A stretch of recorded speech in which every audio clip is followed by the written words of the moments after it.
টঙ্গী থেকে মানে টাকা দিচ্ছে, হ্যাঁ, টাকা দিয়ে বলতেছে 15,000 টাকা দিয়ে ওই যে এক রাশেদ নামে একটা ছেলের কাছে পৌঁছায় দিতে, ও তোমার একটা গাড়ি দিবে, তুমি ওই গাড়িটা নিয়ে এসে আমার কাছে দিবে, আমি তোমার 6,500 টাকা দিব। তো আমি এইটাই করছি, ওই ছেলের কাছে ওইখানে গেছি, খিলক্ষেত গেছি, খিলক্ষেত যাওয়ার পর ওর টাকা দিছি। হ্যাঁ, ওইটাই বলতে মানে ওইখানে যাওয়ার পরে আমি ওরে জিজ্ঞেস করছি, ভাই গাড়িটা কি মানে কোনো অন্য খারাপ কিছু? ও বলছে এটা চোরাই গাড়ি। তো আমিও সেটাই ভাবছি, সেটা ভাইবা আসার সময় স্যার আমাকে ধরছে, ধরার পরে আমি দূর পালাইতে নিয়েছিলাম। তো তারপরে উনি আমার ধরে নিয়ে আসছে। এই গাড়িটা কোথায় পেয়েছেন? এই গাড়িটা আমি খিলক্ষেতে একটা ছেলে আমাকে দিয়েছে। নাম ছেলের লোকের রাশেদ। আপনি এই কাজটা কতদিন ধরে করেন? এই ফার্স্ট টাইম আমি হয়েছি, টাকার লোভে পড়ে আসছি ফার্স্ট টাইম। আপনি কি করেন? আমি স্টুডেন্ট ছিলাম। স্টুডেন্ট? জি ছিলাম। থাকেন আপনি? আমি গাজীপুর থাকি। ওখান থেকে এখানে আসছেন? জি, ওই যে টাকার লোভে পড়ে আসছি। কয় টাকার লোক? 6,500 টাকা দিব বলছিল। 6,500 টাকা দিয়ে কি বলছেন? জি, কি বলছে আপনাকে 6,500 টাকার জন্য? আমাকে বলছে যে গাড়িটা নিয়ে আইসা আমার কাছে দিয়ে দিবা। হ্যাঁ, আপনি বলেন তো আসলে কি হয়েছিল আসলে? বিষয়টা হলো এই গাড়িটা দেখে আমি সিগন্যাল দেখি, পরে সে চলে যেতে নেই কোনোভাবে স্বাভাবিকভাবে। তারপর আমি সামনে যে ঠাকানোর পরে তার মধ্যে এক ধরনের অস্থিরতা লক্ষ্য করা যাচ্ছিল, মানে কোনোভাবে মোটরসাইকেলটা থুয়ে সে সাইডে চলে যাবে। তারপর জিজ্ঞেস করলাম গাড়িটা কার, বললো আমার। পরে আমি যখন গাড়ির নাম্বার থেকে ওই ছাড় দিতে নিছি আমাদের মেশিন দিয়ে গাড়ির ইটাই, ও জিজ্ঞেস করলাম আপনার গাড়ির কাগজ আছে, কাগজ দেখাতে পারছেন না। তখন আরও সন্দেহটা বেশি হয়ে গেছে আর কি। তারপর আমি নাম্বারটা ছাড় দিতে নিছি, সেই সময় সে করছে দৌড় মারছে। পরে আমি এটা দৌড় করে প্রায় আধা কিলোমিটার সেই স্টেশনের ওখান থেকে পরে তাকে ধরতে সক্ষম হই আর কি। ধরে পরে যে নিয়ে আসছি আর কি গাড়ি সহ। একটু গাড়িটা আমরা একটু দেখি। আচ্ছা।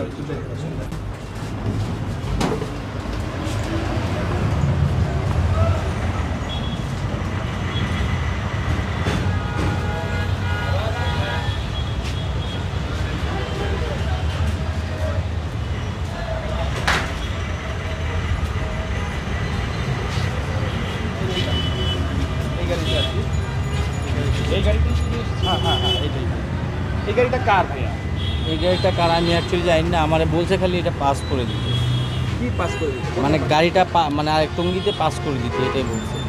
পরে পাস করে কি করবে এই গাড়িটা দিয়ে? এটা আমি জানি না সঠিক, মানে আমার 6,000 6,500 টাকা দিবে এই, আমি একটুকুই জানি।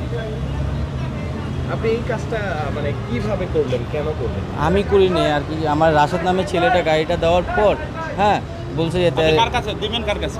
দিব, আর আশরাফ নামে একটা ছেলের কাছে। আর নিচেন হলো রাশেদের কাছ থেকে। রাশেদের কাছ থেকে ওরা চুরি করছে, ওরা চুরি করে আবার হ্যাঁ, আপনাকে আমাকে- দিছে, আপনি আমার- আবার এটা নিয়ে আশরাফের কাছে দেওয়া। আশরাফের কাছে দিলেন। আচ্ছা আচ্ছা, বুঝতে পারছি। এই কাজটা কি আজকে প্রথম? জি, আমি এরকম কোনো সময় করি নাই, এই ফার্স্ট টাইম আমাকে বলছিল। আজকে ফার্স্ট টাইম এসেছেন ছিল? জি, টাকার লোভে আসছিল। কেন টাকা দিয়ে কি করতেন? টাকা দরকার, মানে ছিল, দরকার ছিল কিছু। এখন কি ভাবছেন আপনি, কি হবে? এখন তো আপনাকে ধরে ফেললো পুলিশ, এই বিষয়ে আপনার মন্তব্য কি? আমার কোনো কিছু বলার নেই, হ্যাঁ, কোনো কিছু বলার নেই আর। এবং সে আমাকে অফার করতেছিল বারবার যে আপনার কী লাগবে, যে আপনাকে যাই হচ্ছে আমি ব্যবস্থা করতেছি, আপনার কী লাগবে স্যার, কী লাগবে বলেন। হ্যাঁ, এইভাবে আমি আপনাকে গেলি আপনি, হ্যাঁ হ্যাঁ হ্যাঁ, বারবার অফার করছিল আর কি। ওনার সাথে আর কে ছিল ভাই? না, একাই ছিল এবং খুব অস্থিরতা ছিল আর কি। আর প্রাথমিকভাবে কি তথ্য পেলেন আপনি? হ্যাঁ হ্যাঁ, প্রাথমিকভাবে কি তথ্য পেলেন? এখন প্রাথমিকভাবে যেটা তথ্য পেলাম যে গাড়িটা তো চুরি করে নিয়ে আসছে, সে নিজে মুখে স্বীকার করেছে আর কি, নিয়ে আসছে। তো আমরা মালিককে ছাড় দিয়ে যে লোকটাকে পেলাম আর কি গাড়িরই, ওই মালিককে আমরা ফোন দিয়েছিলাম আর কি। তো ফোন দেওয়ার পর উনি যেটা বললো যে ওনার গাড়ি হারানো গেছিলো হলো জিক্সার গাড়ি। তো আমি তো বললাম যে এটা তো একটা হাঙ্গারি।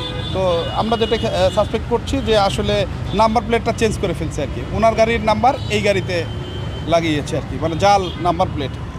যদিও নাম্বার প্লেটটা ডিজিটাল নাম্বার প্লেট, বাট ওই গাড়ির নাম্বার প্লেটটা এইটাই লাগিয়ে ধরেন বিভিন্ন অপকর্ম করে বেড়াচ্ছিল।